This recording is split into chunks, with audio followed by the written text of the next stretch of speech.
we're going to look at basically independent events and dependent events, what makes them different from each other. So for independent events, let's say event A and B are independent, and that is the case if the occurrence of A does not affect the probability of B. So a really common thing to think about is in terms of things that do depend. If you have a bag of marbles, okay, half of them are red, half of them are blue, and you want to find the probability that the first one you choose is red and the second one that you choose is blue, and you don't replace them afterwards. You're just taking one out at a time. Well, after you take one marble out, there's fewer in the bag. So the probability changes. It's not just multiplying those together. So those are dependent events. The second one depends on what happened the first time. Okay? Here's a pretty basic example with tossing a coin and rolling a die. They are different things. Okay? There's nothing called a coin die, right? They're not the same thing. So they are independent events since the outcome of the coin toss has no effect on the outcome of the die. Sample space for this particular is this. So H for heads, rolling a 1, heads rolling a 2, up to 6, tails rolling a 1, up to 6. So if a coin is tossed and a die is rolled, then the probability of getting a head and a number less than 3. Okay, well, take a look at it. You only look at the H's, and a number less than 3 would be these two. Okay, so there's 2 out of the total of 12 possible outcomes. So that probability is 1/6. So separated, okay, so that's looking, we found this, 2 out of 12, by looking at the sample space. But separately, think about the theoretical probability. Probability of tossing a head is 1/2. Probability of rolling a number less than 3, well, that's 2 out of 6, right? 2 sides, side of 1, side of 2 out of 6. And so multiplying those two together, 1/2 times 1/3 gives you 1/6. So for independent events, you can just multiply the probabilities of the separate events together. Okay. So I don't know what's that. Okay. So if A and B are independent events, then the probability of A and B happening, so a heads and a number less than 3, is multiplying the separate probabilities together. And remember means intersection as well. So you might see it either way, the word and or the intersect symbol. Okay. So, in this case, if a card is selected from a standard deck of 52 cards, then replaced, so that makes them independent, because the probability is not, you're not changing the number of cards that are still in the deck before the second card. So, probability of queen and then king is probability of the queen happening times the probability of the king. Okay. So, queen, there's 4 out of 52. King, there's 4 out of 52. Really, that reduces to 1 out of 13. Okay, which will be 1 over 169. Okay. So if they're independent, you can just find the probability of each of them and multiply them together.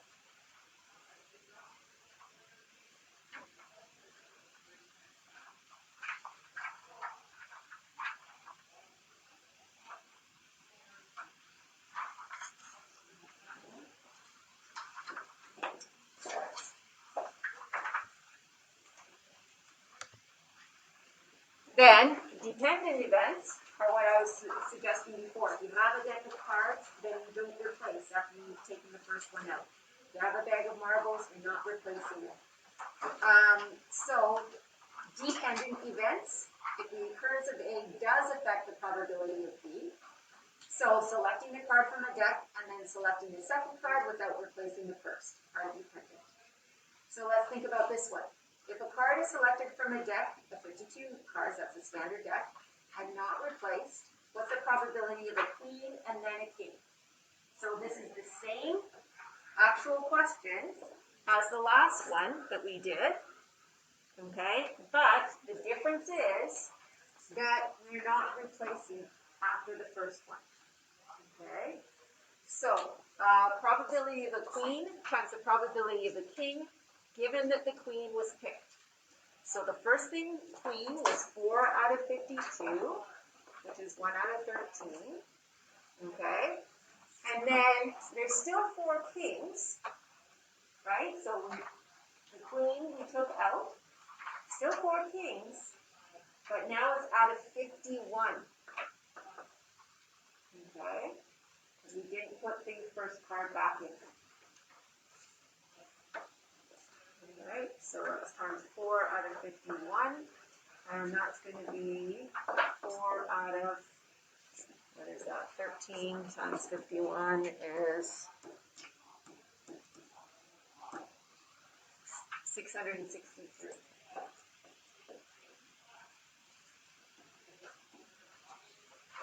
Okay. So you want to read the questions carefully. Does it say things have been replaced? If it does, then you just multiply your probabilities, theoretical probabilities. If they haven't been replaced, then you have to be careful, okay? So here are your formulas. A and B, and you can use intersection as well, is equal to the probability of the first event happening, right? That's A-okay, nothing's changed that. But now B here, this notation is the probability that B occurred given that A already happened. Okay, so that you took out your queen here. Now what's the probability of B happening? It's 4 out of 51. So this will have a different denominator. Okay, so that's the notation. That vertical line means probability of B. Often we use the word given. Given that A already occurred. Okay.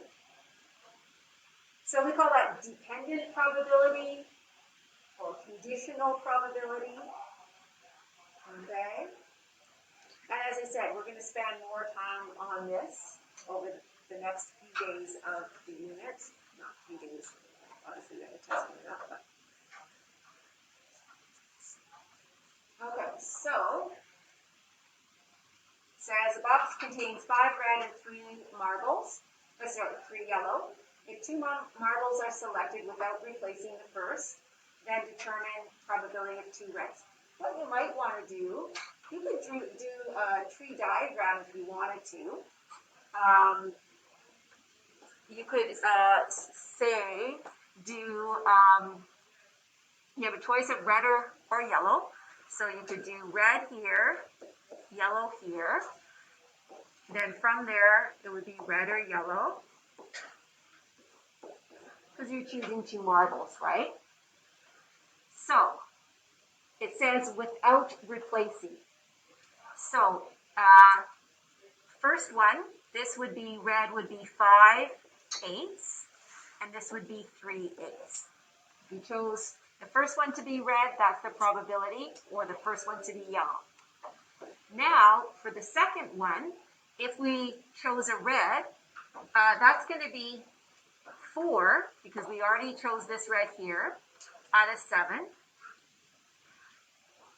3 out of 7. Okay, so notice the denominators are 1 less. All right? Oh, should be in the front of the microphone there. And then for this one, we've already chosen a yellow, so there's still going to be 5 red in there, but again, out of 7. And now 2 out of 7 for the yellow. Okay? So set up a tree diagram if that helps with your probabilities. Okay? Biggest thing to read in this one Because on a test or an assignment, they'll be mixed around, right? It says without replacing. Okay, so 2 reds here would be this arm here. So 5/8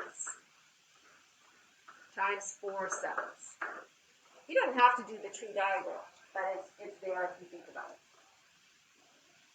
Visualize it in your head if you need to. You have 8 marbles in there.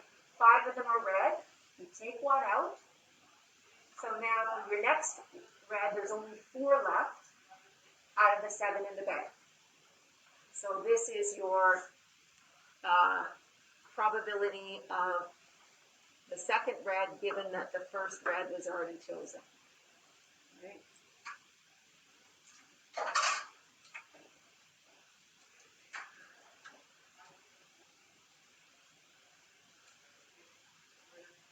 Okay. Then the next one, probability of red, then yellow. That's going to be 5. Oops, I guess I didn't multiply it through, did I? So this 4 goes into that 2 times, so that'll be 5/14.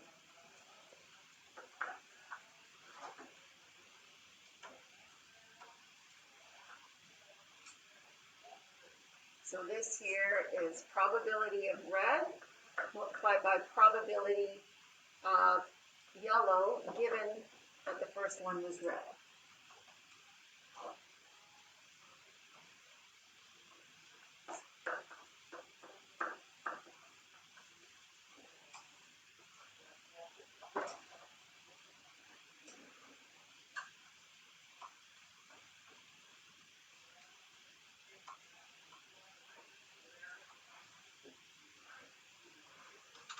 Okay, and then probability of red and yellow. So order doesn't matter there, right? So we basically need red and yellow there, red and yellow there. Okay, so notice what you end up getting. They're the same, right? So the order of that happening doesn't matter. So it's really twice this. So this is probability of, so this is red and then yellow plus yellow and then red. These are the same. The denominators are 56. They're both 15 in the numerator. So you could just go 2 times this. You don't have to do it separately. Right? So this is probability of red then yellow plus probability of yellow then red. So this is the same as 2 times 15/56, which is, 2 goes in that, 25, 28.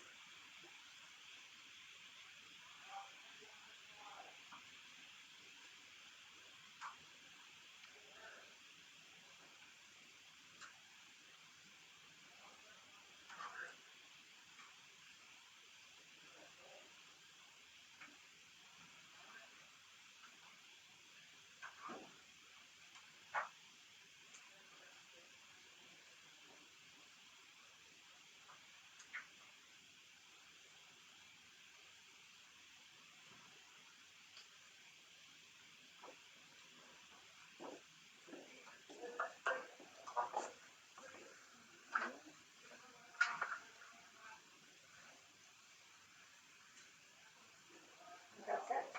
Right? No, you have to do mutually. No, we already did. Mutually exclusive, right? Yeah, I think.